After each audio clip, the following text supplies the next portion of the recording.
Hello everyone, welcome to the video. So ఈ వీడియోలో మనం TSPSC గ్రూప్ 2 ప్రిపరేషన్లో బెస్ట్ బుక్స్ ఏమున్నాయి మార్కెట్లో అనేది చూద్దాం. ఫస్ట్ ఆఫ్ ఆల్ సిలబస్ చూసినట్లయితే we have 4 papers అండి టోటల్గా. Each paper we have 150 marks and each paper is divided into 3 sections. So ఇప్పుడు మనం బుక్ లిస్ట్ కోసం మాట్లాడుకున్నట్లయితే look at the paper 1 ones.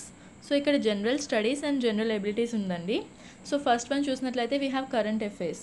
So regional and national international current affairs కోసం మనం regional news పేపర్స్ని follow అవ్వాలండి థరోగా. లేకపోతే ఈవెన్ హిందూ న్యూస్ పేపర్ కూడా follow అవ్వచ్చు ఒకవేళ ఇంగ్లీష్ మీడియం అయి ఉంటే కనుక. అండ్ మ్యాగజైన్స్ విషయానికి వస్తే we can choose Shine India or Vijetha publications అండి. సో అవి కూడా చదవచ్చు. లేకపోతే మీకు విజనైఎస్ మంత్లీ మ్యాగజైన్స్ కూడా బాగుంటాయండి. అండ్ వాటిలోనే మీకు ఇంటర్నేషనల్ రిలేషన్స్ అండ్ ఈవెంట్స్ కూడా కవర్ అవుతాయండి.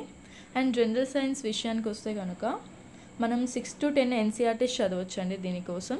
అండ్ ఈవెన్ లూసెన్స్ బుక్ కూడా ఉంటుంది కదండి జనరల్ సైన్స్లో, అది కూడా చదవచ్చు. అంతేకాకుండా మనకి సైన్స్ అండ్ టెక్ అని ఇక్కడ విడిగా ఇచ్చాడు కదా. అండ్ సైన్స్ అండ్ టెక్ కోసం అయితే మనం వేరే బుక్ తీసుకోవాలండి ఖచ్చితంగా.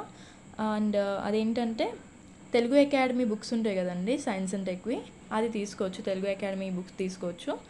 And coming to the environmental issues and disaster management part, ఎన్వైరన్మెంట్కి మీకు PMFIS బాగా ఎలాబరేటివ్గా అండ్ అర్థమయ్యే విధంగా ఉంటుందండి. లేకపోతే మీరు ఈవెన్ శంకర్ IAS కూడా తీసుకోవచ్చు అండి. అండ్ డిజాస్టర్ మేనేజ్మెంట్కి వస్తే we can choose Telugu academy book ఉంది కదండి. డిజాస్టర్ మేనేజ్మెంట్ కోసం తెలుగు అకాడమీ బుక్ ఉంది, ఆ బుక్ కూడా మీరు తీసుకోవచ్చు. అండ్ జోగ్రఫీ, హిస్టరీ ఇవన్నీ ఎలానో కింద మాట్లాడుకుంటాం. ఇవన్నీ లూసెన్స్ బుక్లో కవర్ అవుతాయండి, ఆల్మోస్ట్ మ్యాక్సిమం కవర్ అయిపోతాయి. ఇంకా పాలసీస్ ఆఫ్ తెలంగాణ స్టేట్ మీరు రీజనల్ న్యూస్ పేపర్స్ అవి చదివితే వాటిలో కవర్ అయిపోతుందండి. అంతేకాకుండా మీకు ఒకవేళ logical reasoning and basic English ఇవన్నీ ఉన్నాయి కదండి. ఇంగ్లీష్ కోసం మీరు 6 to 10 బుక్స్ ఉంటాయి కదండి NCERT బుక్స్, అవి చదివితే చాలు. And logical reasoning and data interpretation కోసం మీరు RS అగర్వాల్ అనే బుక్ ఒకటి తీసుకోవచ్చండి. అండ్ ఇందాక చూసాం కదండి world geography, Indian geography and geography of Telangana. So మనం world geography and Indian geography కోసం వీ హ్యావ్ PMFIAS అండి. PMFIAS లేదా GC-Leong కూడా తీసుకోవచ్చు. అండ్ PMFIAS అయితే మనకి ఎలాబరేటివ్గా ఉంటుంది కాబట్టి మ్యాక్సిమం PMFIAS ప్రిఫర్ చేయండి. And for Telangana geography we have Telugu academy book అండి తెలంగాణ జోగ్రఫీ కోసం. సో ఇప్పుడు పేపర్ 2 బుక్ లిస్ట్ గురించి చూద్దామండి. Here we have history, polity and society. So history and polity, society ఈ 3 సబ్జెక్ట్స్ కోసం వీ హ్యావ్ హిస్టరీ కోసం we have spectrum ఉందండి మనకి హిస్టరీ కోసం. ఆర్ కరీం సార్ బుక్ కూడా మనం చూస్ చేసుకోవచ్చు. లైక్ కరీం సార్ బుక్లో మ్యాక్సిమం కవర్ అయిపోతుందండి medieval and ancient and modern as well. And మీకు మోడర్న్ మీద ఎక్కువ ఎంఫసిస్ చేసి అడిగారు కాబట్టి సిలబస్లో you can also go for spectrum. అంతేకాకుండా ఇప్పుడు పాలిటీ విషయానికి వస్తే కనుక వీ హ్యావ్ లక్ష్మీకాంత్ అండి, వన్ అండ్ ఓన్లీ, అదొక్కటి సరిపోతుంది పాలిటీ మొత్తంకి. అండ్ సొసైటీల కోసం బుక్స్ ఏమైనా ఉన్నాయంటే అవి తెలుగు అకాడమీ అండి. తెలుగు అకాడమీ బుక్ ఒకటి సొసైటీ కోసం ఉంది. And also Ambedkar open university books ఉంటాయి కదండి, అవి కూడా ఇక్కడ సిలబస్లో ఏమైతే ఇచ్చారో ఆ బుక్లో ఇవి కూడా కవర్ అవుతాయండి. మ్యాక్సిమం మీకు Telugu academy book or Ambedkar, మీకు ఒకవేళ అన్నీ చదవాలనుకుంటే కనుక మీరు టైంని బట్టి మీరు ఏ బుక్స్ చదవాలనేది ఒకసారి చూసుకోండి. సో దట్స్ ఇట్ అండి. ఇక్కడ పేపర్ 2 ఆ 3 బుక్స్, హిస్టరీకి Karim sir book or spectrum, పాలిటీకి we have Laxmikanth, and for society we have Telugu academy book or Ambedkar university book అండి. నా పేపర్ 3 చూసినట్లయితే ఇక్కడ మనకి ఎకానమీ అండ్ డెవలప్మెంట్ ఉందండి. పేపర్ 3 మొత్తం కంప్లీట్గా ఎకానమీ మీద అడుగుతున్నారు and also development of Telangana వీటి గురించి కూడా అడుగుతున్నాడండి.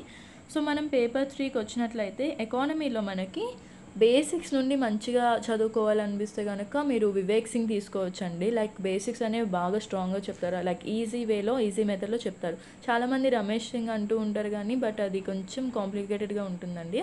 ఒకవేళ మీరు బిగినర్ అయితే కనుక లైక్ మీకు కొంచెం ఎకానమీ కొంచెం ఇబ్బంది ఉంది, మాకు కాన్సెప్ట్స్ అన్నీ మంచిగా బేసిక్స్ నుండి తెలియాలనుకుంటే కనుక మీరు వివేక్ సింగ్ అయినా లేకపోతే నితిన్ సింగ్ అని అయినా తీసుకోవచ్చండి ఎకానమీ కోసం. అండ్ ఆల్సో మనకి తెలంగాణ ఎకానమీ కోసం కూడా మంచి బుక్స్ ఉన్నాయండి మార్కెట్లో. లైక్ మీరు తెలంగాణ ఎకానమీ చదవాలనుకుంటే యూ కెన్ గో ఫర్ మళ్ళీ తెలుగు అకాడమీ అండి. Telugu academy books Telangana economy కోసం ఉన్నాయి, అవి కూడా బెస్ట్ బుక్సేనండి. And also Ambedkar open university books కూడా దీనికి బాగా పనికొస్తుందండి. ఎందుకంటే అంబేద్కర్ కొంచెం గవర్నమెంట్ ఇన్స్టిట్యూషన్ కాబట్టి మనకి దానిలో క్వశ్చన్స్ వచ్చే ఛాన్సెస్ చాలా ఉన్నాయి. అండ్ ఆల్సో మంచి బుక్ అండి, బెస్ట్ బుక్ మీకు చెప్పాలంటే. బట్ ఏదో ఒకటి చూస్ చేసుకోండి మీకు టైంని బట్టి. ఒకవేళ ఎక్కువ టైం ఉంటే కనుక 2 బుక్స్ ఒకసారి రిఫర్ చేయండి. లేదు అనుకుంటే ఒక బుక్కే త్వరగా చదివి బాగా రివిజన్ చేస్తే బెటర్ అండి. మనకి ఇక్కడ బుక్ లిస్ట్ ఎంత తక్కువ ఉంటే అంత బెటర్ అండి. లైక్ మంచి బుక్స్ ఉండాలి అండ్ తక్కువ క్వాంటిటీలో ఉంటే మనం ఎక్కువ రివిజన్ చేయగలం. అండ్ మనకున్న టైం తక్కువ కాబట్టి బుక్ లిస్ట్ అనేది మనం ప్రిసైజ్గా పెట్టుకుంటే బెటర్ అండి. సో మనం పేపర్ 4 చూసుకున్నట్లయితే we have Telangana movement and state formation ఉందండి, కంప్లీట్గా ఒక paper. So Telangana movement and state formation దీనికోసం మనకి పిఎన్ఆర్ పబ్లికేషన్స్ అనే ఒక బుక్ ఉందండి, పిఎన్ఆర్ పబ్లికేషన్స్. సో ఈ బుక్ మనకి సమ్ నోట్స్ లాగా ఉంటుందండి. అండ్ ఇంపార్టెంట్ ఏమైతే ఉన్నాయో సిలబస్కి తగ్గట్టు ఉంది కాబట్టి మనకి ఈజీ అవుతుంది ప్రిపరేషన్ కోసం. లేదు మాకు ఇంకా కావాలి, లైక్ ఇంకా వాల్యూ ఎడిషన్ ఏమన్నా కావాలనుకుంటే కనుక అంబేద్కర్ ఓపెన్ యూనివర్సిటీ బుక్స్ ఉన్నాయి కదండి, అవి కూడా చూస్ చేసుకోవచ్చు. బట్ ఏదో ఒక్కటే చూస్ చేసుకోండి. So for paper 4 we have PNR publications, and for value addition in paper 4 we have Ambedkar open university books. So ఇట్లా మనం సిలబస్ని కొంచెం ప్రిసైజ్గా పెట్టుకుంటే, ఐ మీన్ బుక్ లిస్ట్ని కొంచెం ప్రిసైజ్గా పెట్టుకుంటే కనుక మనం ఈజీగా ప్రిపేర్ అవ్వచ్చు అండి. ఎందుకంటే సిలబస్ చాలా వ్యాస్ట్గా ఉంది కాబట్టి అండ్ టైం తక్కువ ఉంది కాబట్టి ఎక్కువ రివిజన్ చేయాలండి చదివింది. సో తక్కువ బుక్స్ పెట్టుకుంటే బెటర్ అండి ప్రతి సబ్జెక్ట్ కోసం. సో దట్స్ ఇట్ అండి. I think this has help you a lot. Thank you.